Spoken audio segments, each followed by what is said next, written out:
What's going on, everybody? C4 here. Welcome back to more C4. Getting ready just to make supper, and then the phone blows up. I'm like, oh no. Like, Jalen Hurts injured or something. Why do I have so much notifications? And it's Philadelphia making a trade. After last night, Terrell Edmonds was, in part the reason why, Tyreek Hill got that big touchdown. So immediately, Howie Roseman was like, not good enough. We're going to send our 5th and 6th round pick this year and Edmonds to the Titans for all-pro safety Kevin Byard. Philadelphia native Kevin Byard, who's an absolute baller. And on top of that, he got this, this is not the first time Kevin Byard's been linked with the Philadelphia Eagles. This offseason, he had a little bit of a holdout, some contract stuff. And at that point, the rumors started swirling that, maybe Philly's going to get Kevin Byard, because we've needed safety for a minute ever since ever since Chauncey Gardner-Johnson's agent decided to sabotage himself. We needed safety help. And he got paid more money from the Titans, and that's already on the books. The Titans have already paid it. I think Philly's only on the hook for $4 million of, I believe, the $11 million cap hit that he carried. So absolute finesse. Why do the Titans keep picking up the phone? I made a little tweet here. I got to show it. I don't know if the audio is going to come through. Where is it? Because it's my dude Shane Gillis. Your job, I'm gonna come down there and beat. Yeah, you guys fucking suck at your job. I'm gonna come down there and beat the fuck out of you, you fucking stupid bitch. Man, I love that. Man, Shane Gillis, S tier guy. Shout Gillian Keeps. But my God, dude, how are they gonna let us keep getting away with this? The only weakness on our squad was safety, and we go out and finesse the Titans again. I feel like there should be a certain level of if you're shipping Kevin Byard, I'm certain you could get similar value from any other playoff caliber team that needs some safety help. But you go back to the Eagles after the A.J. Brown thing. That's tough. That is tough. And literally yesterday, all on social media was people clowning the Titans A.J. Brown trade. So they see that. There's no way that there's not a social media admin that's collecting the reports of the Titans on the weekend saying, A.J. Brown stuff creeped up again. And then they still do this trade. I think it's very frustrating. If I was a Tennessee Titan fan, the 7 of them that exist. Because, again, it's there, Philly's got finessed. When we had Chip Kelly here, we gave away LaShawn McCoy to the Bills for Kiko Alonso. It was good for 2 games. And I've always had a little bit of resentment from them. We've traded with Buffalo before. We sent them Jordan Matthews and a pick to get Ronald Dyer. That one's worked out a little bit better. And I feel like maybe we got back a little bit on that trade. But there's still a side of me that if we ever trade Buffalo again, I'm always going to be man, I don't want to trade Buffalo. They took Shady from us.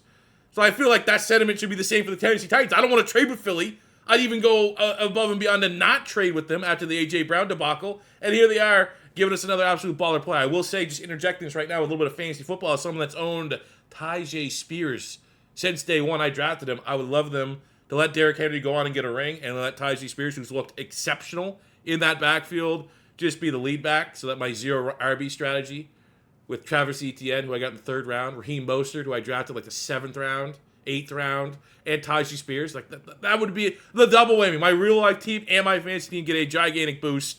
But man, oh man, that's a big time trade, man. Looking at Kevin Byard here, 2-time All-Pro, 2-time Pro Bowler. I'm not gonna act like I watch a lot of Tennessee Titan football. Tennessee is one of the most I don't know if laissez-faire is the proper term to use in this. I just don't go my way to watch. Unless they're playing primetime, I'm not seeing Titans. Unless they're playing the Eagles or primetime. But I've always just known Kevin Byard, ball hawk. Very, very productive player. Look, we got 8 picks. First team All-Pro, 2nd year in the league. 2021. So it's not like he's kind of been riding out that. 4 picks, 5 picks, 5 picks, 4 picks. Done kind of nothing this year. I'd actually love in the comments if there are any Titan fans to stumble upon this. How has he looked this year? It's always been a down year across the board for Tennessee, but I still think their defense has been stingy, like a classic Mike Vrabel defense. So would love to hear current. But this is a guy that's coming off 4 picks, over 100 tackles, 6 PBUs. Those are Chauncey Gardner-Johnson numbers, honestly, for Philadelphia, if that's what we're looking to try to replace. And then you look at what we have in the secondary. Edmonds was kind of just a guy, right? When we signed him as a free agent, Pittsburgh Steelers fans were just he doesn't really cost you games, but doesn't really make a lot of plays. And until, even then, we won the game, obviously, but the Tyreek Hill play was kind of bad. It's kind of what I experienced with Edmonds. I thought he was all right, he's just kind of a guy out there. Kind of a passenger, gets some tackles after the catch. I don't think he had any PBUs or anything like that. So really, when you look at the safety for Philadelphia, you had Justin Evans, who kind of got roasted a little bit, but like he was all right. Just solid guy for sure. You have Sidney Brown, who we're all optimistic is going to become a really nice player for us. Had that huge PBU against Mike Evans in the Bucks game. He's kind of been in and out of the lineup with injuries. You got Reed Blankenship, who is slowly becoming a fan favorite as a UDFA.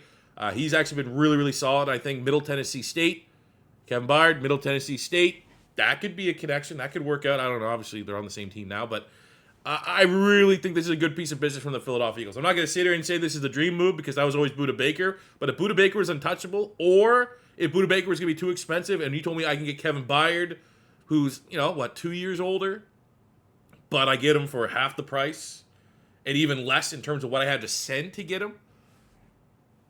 I think this is outstanding business. I think if I was power ranking the available safeties that Howie Roseman could have gone out and get, it would have been Budda Baker at 1. Like tier 1, S tier would have been Budda Baker, and then in that A tier, it was Justice Simmons and Kevin Byard.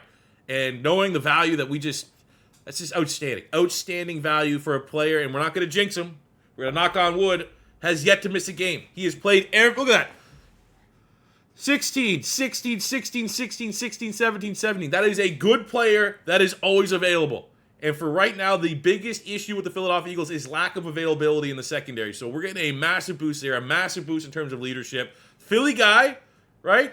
We get Hassan Reddick coming back to Philadelphia. We get DeAndre Swift coming back to Philadelphia. We get Kevin Byard coming back to Philadelphia. Out of curiosity, I was like, who else? Who else is from Philly that wants to come back? Not really much. I do think, like, in terms of, like, guys who could, I think someone like Chris Godwin, if the Bucks are in like a fire sale mode, something like Chris Godwin would be badass to put him in the slot. Obviously not going to happen. I think you could look, Zaire Franklin, he gets an assload of tackles for the Colts. If they get into a sell mode, they're probably not, because obviously that huge win over the Cleveland Browns. But like Zaire Franklin's a legit player. Chris Godwin, Jonnu Smith, if the Falcons decide to fire sale a little bit, there's another guy. Obviously, these are just Pennsylvania guys. We got Swift. Kyle Pitts, huh? Convert him to a wide receiver. That'd be dope. He's on a rookie contract. They don't use him. Christian Barmore, D lineman there from the Patriots. I don't know. Like I like this theme, though. I think that, like, getting these local guys. Like, I remember back in the day, all we used to have was Vinny Curry. And that was badass. I thought that, and Vinny Curry, obviously just like a role player pass rusher. But it was always something that was cool to see because it felt like, obviously, I'm not from Philadelphia. I spent probably in my life like maybe a week and a half in Philly. But I love the city. Obviously, I've done my whole freaking professional life is devoted to a big part following the Philadelphia Eagles. But it always just feels like the players that are from Philly, like they get it. They get what it means to play for Philadelphia because they grew up as Philadelphia Eagle fans. And the fact that we're adding these guys like Hassan Reddick, like DeAndre Swift, like someone like Hassan Reddick, man, there rumbles that he's not super happy with his contract. I think he wants to stay in Philadelphia. There's a lot of these guys that are mercenaries, go to the highest seller, but where we are as an organization, where we are in terms of contenders, getting these guys that are local guys, that could be a tiebreaker. There could genuinely be hometown discounts for these players now. And someone like Kevin Byard, add his name to the list, man. That is a big-time dub for the Philadelphia Eagles. I guess the question is, how are Roseman done? Where else? Where else? Who else? Right? When we're looking at this, I think we're good. All said and done, unless there's an injury that happens before the trade deadline, which I think, given this type of move, shows that Howie Roseman understands this is another window for us to go back to a Super Bowl. So if something happens, and you don't want to, anytime you even talk about it and counter jinx it, it still doesn't feel good saying. But if there's something happens between now and the trade deadline, this Kevin Byard move is not like we just picked up a guy that's going to take $11-12 million of our salary cap, which a player of Kevin Byard's talent is worth in terms of his roster hit. We only got $4 million, so we could still be aggressive if we need to go find somebody else. And, I keep looking at that linebacker spot. Nakobe Dean's been in and out of the lineup. Is that a spot that we might be able to shore up for some of these other teams? Corner, long-term. Again, I would love Jalen Johnson from the Chicago Bears. But after this move, it's probably being ridiculously greedy, trying to get that one across the line. But if there's anybody else you think you would love to see the Philadelphia Eagles target, let me know in the comment section below. How do you feel about the Kevin Byard? If there's any Titan fans stopping by, how has he looked this year? Is it tough to gauge? Has he been great and the stats aren't really there? Let me know in the comment section below. But this is an absolute dub for the Philadelphia Eagles. After beating the Dolphins, and only giving up 10 points to the best offense in the NFL, we go out and just get an two-time All-Pro, 4-time Pro Bowl safety. Sometimes it's great being an Eagles fan.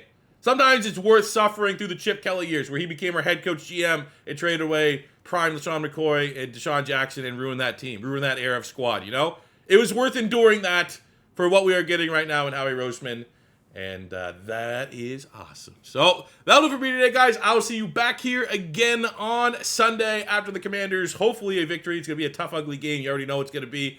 I'd love to hopefully get Kevin Byard up to speed and out there on that matchup. But I'll see you guys then. Till then, it's your boy C4 saying it's your first time stopping by. Don't be afraid to hit that subscribe button, smash the like button if you enjoyed. Until next time, peace out, love ya. Have a good one. Go Birds. Howie goddamn Roasted, man. What a monster.